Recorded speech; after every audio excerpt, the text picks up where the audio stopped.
برای چی سینماگرا میرن پیش آقا میگن آقا خودش یه هنرمنده؟ شاعرها میرن میگن آقا اصلا شاعر مثل آقا نداریم. تکنیسیان ها میرن میگن آقا بابا آقا اومده تو بخش هوافضا یه سوالای کلیدی میکرد ما موندیم آقا این علم از کجا آورده. همین آقای فرج الله سلحشور که الان داره فیلم یوسف رو میسازه و ایوب پیغمبر رو چرا ساخت، به خود من میگفت من رفتم خدمت آقا 5 تا از بهترین سینماگرا رو بردم خدمت آقا، شروع کردیم از وضع سینما و ایران حرف زدن. حرفا تموم شد، بعد 2 ساعت آقا فرمود که من همه اینا رو میدونستم. ای بابا خودم دوستم خسته کردیم آقا نه، ولی اینجور دسته‌بندی نکرده بودم. راستی فلان کارگردان رو میشناسید؟ این به این نگاه کرد، اون که نگاه کرد، اون که نگاه کرد. نه آقا نشنیدیم. خود این 100 تا فیلم تو هالیوود ساخته، چون ما نشنیدیم اسمشو. آقا اون فلان کارگردان رو چی؟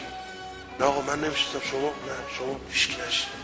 خود این 110 تا فیلم تو هالیوود ساخته، شما فلان کارگردان رو چی؟ نه آقا نه 10 تا کارگردان حفظ نام برد ما نمیشناختیم اسمش، ما که همه عمرمون تو سینما بودیم، بعد 11 نام برد گفتیم میشناسیم. خب این یه فیلم بیشتر نساخته. میدونی چرا میشناسیدش؟ چون فیلمی ساخته که با روح و روان مردم درگیره.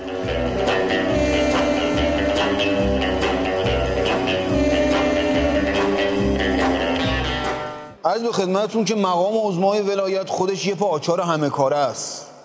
2 سر رینگی، شلاقی، لقمه، بوکس، همه رقمه کار میکنه. تو همه کارهای سررشته‌ای داره. ندیدی با یه طیب الله چند تا شاعر با هم یهو خرکیف میکنه؟ ندیدی؟ یه بار یه شاعر بسیجی اومد تو یکی از جلسات شعر عظما، گفت میخوام شعر فولکلور بخونم. آقا بعد شروع کردیم عمو زنجیر باف خوندن. رفت جلو که همون زنجیر باف، بله نمیدونم چی زنجیر منو بافتی پشت کو اندا حالا فلان فلان اینا. بابا اومده با صدای چی ارو خر و وق ما که آقا خیلی خوششون اومد. یه طیب الله گفتن که بعد از اینم گفتن که اگه شما میدونین اگر این عمو زنجیر باف همون اول کار که بهش گفتن زنجیر منو بافتی میگفت نه، دیگه مجبور نبود آخرش صدای خر و گاو و لاک پشت و قورباغه و این چیزا رو در بیاره. دیگه اینجا همه شاعرها همینجوری چارشاخ مونده بودن، شوریده حال همه‌شون سر به بیابون گذاشتن. چه کرامتیه که آقا داره، از کجا اینو فهمی؟ چطور اینو فهمی؟ حالا اینکه چیزی نیست بابا، از دانشگاه هوافضا فضانوردا میان از آقا راهنمود میگیرن، میگن آقا خیلی تجربه داره تو این زمینه. چرا؟ چون همیشه تو فضاست، از دیسکاوری بیشتر تو فضاست. فضانوردا سالی 2 بار میرن، هر شب آقا تو فضاست. کرامت رو دارم میگم. میگیری؟ تازه اینا که علوم قدیمیه.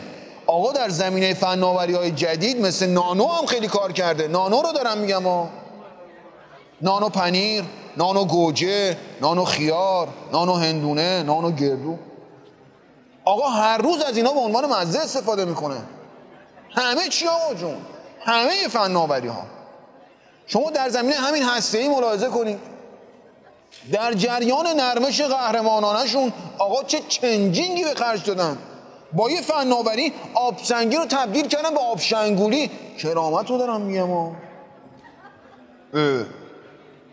سینما، آقا سینما شما نگاه کنید، نمیدونم تو جشنواره کن مثلا به فلان فیلم سینمایی جایزه نخل طلا میدن.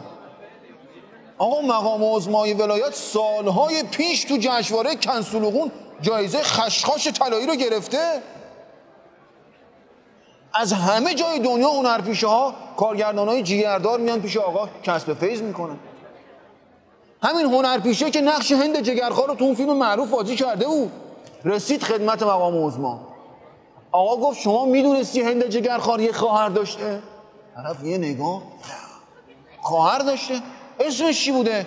اسمش اندونزی کبدخوار بوده. اون هند جگرخوار، این اندونزی کبدخوار. طرف اصلا چارشاخ مونده بود، رفت سینما و بازیگری رو گذاشت کنار، تو دفتر بیت بس نشسته شعله زرد درست میکنه. کراماتو دارم میگم.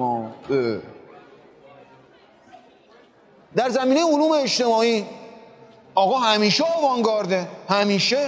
چند وقت پیش خدمت آقا بودیم، گفت چرا همش اسم خمیردندونا رو از اسم خانوما انتخاب میکنن؟ مثلا خمیردندون نسیم، پونه، شبنم.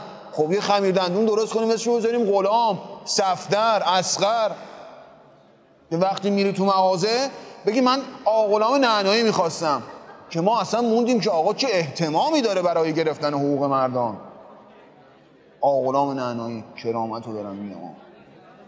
در زمینه زبانشناسی آقا خودش ختم کلامه.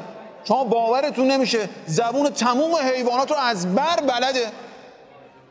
مثلا یادم یه سال تو کنگره زبانشناسی آقا یه نگاه به همه کردن، فرمودن شما میدونید زرافه ها به این چی میگن؟ به این.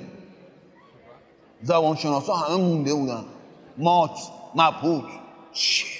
داستان چیه؟ آقا گفتن اصلا در ادبیات زرافه ها واژه این وجود نداره، چون تو اون ارتفاع که اصلا چیزی رو از نزدیک نمیبینن، پس این میشه اون. که زبانشناسا همه به لکنت افتاده بودن که ببین حضرت آقا دیگه چه حیوانیه. کرامت رو دارم میگم ها. چه اصغر آقا نعنایی حیوانیه.